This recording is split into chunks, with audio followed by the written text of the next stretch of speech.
All right, welcome back, everybody, for another deep dive. Glad to be back. Today, we're going to be tackling something that I know a lot of you out there have at least heard of. Yeah. Serve and return. It's a popular topic. It is. It is. We're going beyond the basics today. Right. We found this really awesome article from Search Networks, Mm-hmm. and we're going to, Extract those golden nuggets. pull out those insights, those little details that'll make a difference when you're connecting with kids. For sure. What I think is so fascinating about serve and return is it's often these really small moments that seem insignificant. Yeah. Like a little babble during mealtime. Right. A tiny finger pointed at a bird flying by. Yeah. But those little moments can have a huge impact. Oh, absolutely. Yeah. I think we all know those moments are important, but what I'm really curious about is, how do those simple exchanges actually translate to brain development? Well, yeah. What's going on behind the scenes? Yeah. Think about a child's, like a bustling construction site. Mm. In those first few years, Yeah. millions of neural connections are being formed every second. Really? It's that rapid? It is. It is. And every interaction, every serve and return is like laying a brick, Okay. strengthening the foundation Wow. for future learning. So it's literally shaping the physical structure of the brain. Yeah, it's not just bonding, it's literally building the brain's architecture. And each one of those returns Yeah. is like a little deposit Okay. in your child's emotional bank account. I love that analogy. You're literally building their capacity to handle stress later on. And the Search Networks article, dives into some really specific benefits, right? Right. Like how serve and return impacts language development. Exactly. And it's not just about cooing back and forth, Yeah. When you return a baby's babble with actual words, Yeah. you are literally helping strengthen the connections in their brain's language centers. Oh, wow. You're setting them up for better communication down the line. Okay, so we're not just talking about these nice feel-good moments. This has real tangible effects. Real tangible effects on how kids learn and grow. Yeah. And it goes beyond language. Okay. We're talking about social skills, emotional intelligence, things like curiosity and problem solving. Serve and return touches all these areas. So for our listener out there, who's already familiar with the basics, let's get into the nitty-gritty. Okay, yeah. What are the practical steps to make serve and return even more effective? Well, the Search Networks article breaks it down into 5 key steps. Okay. And it starts with noticing the serve. Okay. That initial attempt from the child to connect. Right. And then it's about responding in a way that shows you are truly present. So not just a distracted while scrolling on your phone. Exactly. It's about being present, both physically and mentally. Yeah, right. And then you give it a name. You label what they're focused on. Okay. You help them connect words with their experience. So if they pointed a dog, Right. you would say, look, a furry dog, what a happy tail he has. You got it. Got it. And then it's about keeping that interaction going. Okay. Taking turns, like Yeah. a rally Okay. in a tennis match. Right. Back and forth. Back and forth. This is where the magic happens. And finally, it's all about practice, right? Exactly. Like the more you engage in this dance of communication, Yeah. the stronger those neural connections become. Consistency is key. Okay. It's not about being perfect. It's about making those everyday moments count. Okay. So we've got the steps, Yeah. but I bet our listener out there is thinking, okay, but how does this play out in real life? Right. Everyday life with kids can be, Messy. pretty messy. Yeah. That's where the article gets really interesting. Okay. It dives into these specific scenarios Right. like mealtime, Oh. playtime, Right. even simple routines like bath time or getting ready for bed. And it shows how you can weave, serve, and return into those everyday moments. And that's what we're going to explore in part 2 of this deep dive. Yes. We'll unpack those real-life scenarios, get into some of those challenges. You mentioned things can get messy, and give our listener the tools to make serve and return a seamless part of their daily interactions. I think they'll be surprised by just how much they're already doing and how these simple tweaks can make a world of difference. We'll be right back with more on turning those everyday moments into brain-building opportunities. Sounds good. So we've talked about the science behind serve and return, how it actually shapes a child's developing brain. Right, and it's not just like warm fuzzies. It's, Yeah. strengthening those neural pathways, building that foundation. Exactly. But I think where it gets really, really interesting and sometimes maybe a little tricky Yeah. is in the application. Yeah. Because, you know, life with kids isn't always a hmm perfectly orchestrated symphony of these beautiful interactions. No, that's an understatement. So how do we actually make this work when we're juggling work and errands and, like just trying to keep tiny humans alive? Well, the Search Networks article has some really great advice Okay. for those real life situations. And I think it starts with remembering that it's not about grand gestures. So we're not talking about like planning these elaborate educational activities. No, no, not at all. It's about being intentional Okay. in those small everyday moments. Right. And the article uses this example of mealtime, Okay. which I know can feel like a battle zone sometimes. Oh, yeah. Oh, tell me about it. When my nephew was a toddler, meal times were, Adventurous. yeah, adventurous is a good word. But think about it. You know, the child is pointing at their plate, Yeah. making some excited noises. Ah. That's their serve. Okay. And instead of just, shoveling food in, Right. you can return by saying something like, "You really love those peas, don't you? They're so green and round." So you're acknowledging their interest, giving it a name, creating that little back and forth. You got it. hmm And you can build on that. You can ask, like, "Do you want more peas?" Or "What else is on your plate?" Right, right. You're not adding any extra work to your routine. Oh, It's yeah. just infusing these little moments with intention. Okay, that makes sense for mealtime.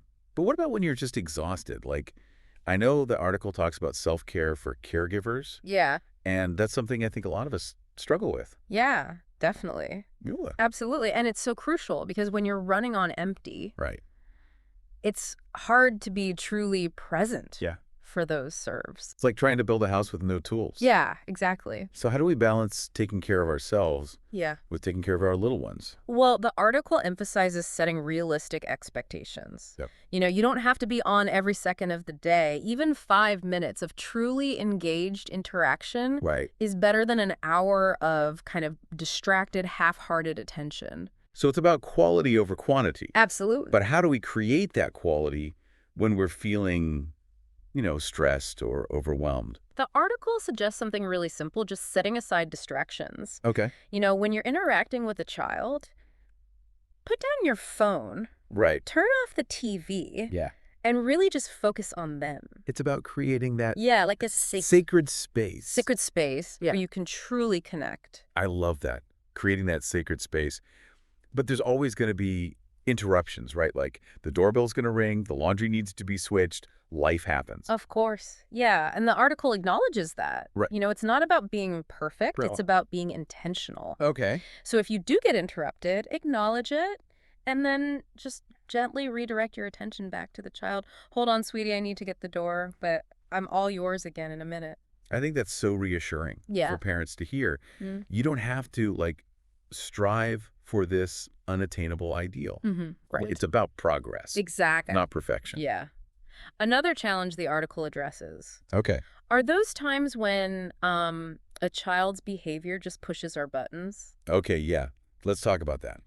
Those moments. Because I think every parent has been there. Oh, absolutely. What does the article suggest for handling those tough moments? Well, it reminds us that behavior is communication. Okay.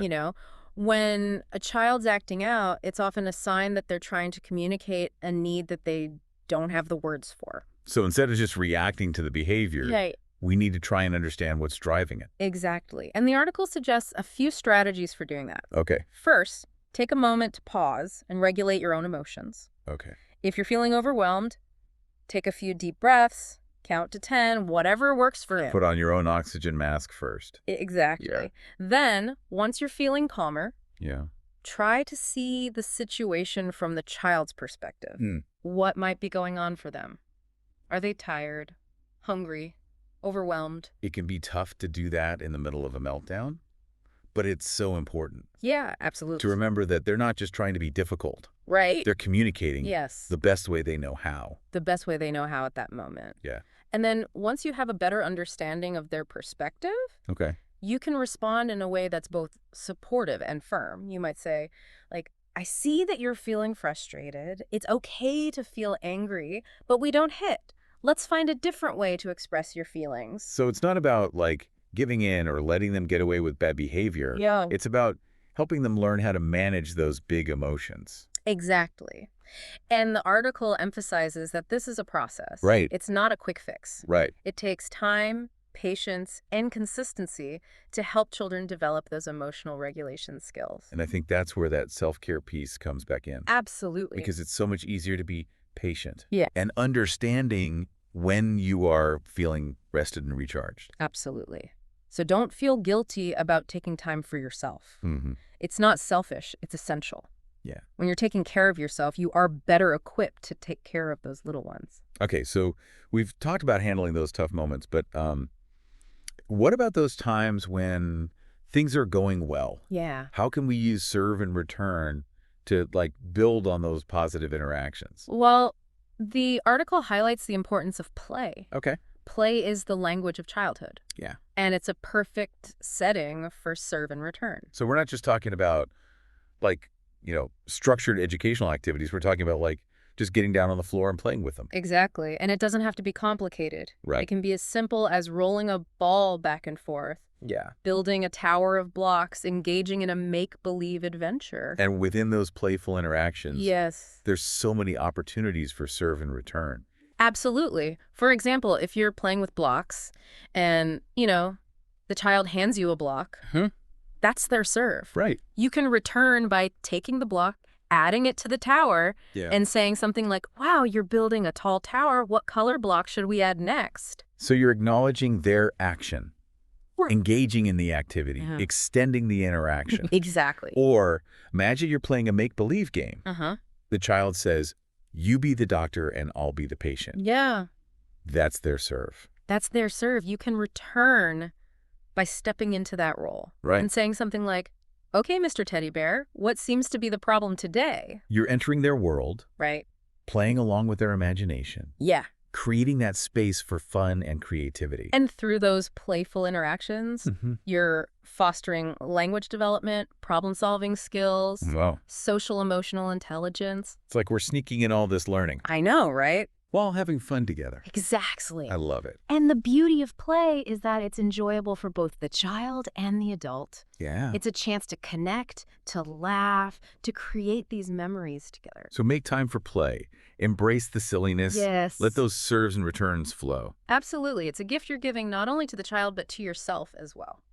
Now, besides play, the article also talks about the role of reading in serve and return. Yes. Reading aloud to a child. Okay. That is another fantastic opportunity Yeah. for those meaningful interactions. It's not just about sharing stories. Right. It's about creating this shared experience, Mm. fostering language development, Yes. sparking a love of reading. And it's such a perfect setting for serve and return too, right? Absolutely. As you're reading, Yeah. pause, ask questions, Mm-hmm. point to the pictures, make funny voices, encourage the child to participate. Let them serve their thoughts, their questions, Yeah. their observations. Exactly. Yeah. And you return by responding with enthusiasm, encouragement, and further exploration. Okay. You might say something like, what do you think will happen next? Or, do you remember when the bunny went into the garden?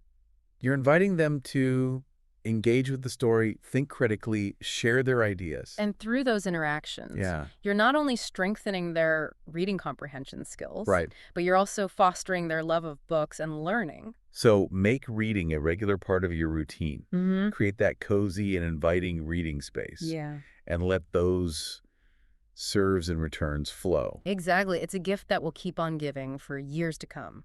Now, I know our listeners probably taking notes like crazy, trying to absorb all this information, but I want to emphasize, serve and return isn't about memorizing a bunch of techniques. No. It's not about trying to be perfect. It's about shifting your mindset. Okay. It's about seeing those everyday moments with children as these opportunities for connection and growth. So instead of feeling like you have to add more to your plate, Right. it's already overflowing. It's about infusing those existing moments with intention. Exactly. It's about being present, being responsive, and being genuinely interested in what your child is thinking, feeling, and experiencing. And it's about trusting that those seemingly small interactions can have this ripple effect that extends far beyond the present moment. That's what we're going to explore further in part 3 of this deep dive. Okay. We'll delve into the long-term impact of serve and return, the science behind those lasting benefits, and how these everyday moments can shape a child's trajectory for years to come. Okay, so we've learned how to make serve and return happen, those practical tips for, bringing it into everyday life, Mm. even when things are, a little bit chaotic. Yeah, when life gets real. Right, exactly. And we talked about those like immediate benefits, Mm. building vocabulary, sparking curiosity, just all those things that lay the foundation for social emotional skills. Right, those building blocks. Yes, exactly.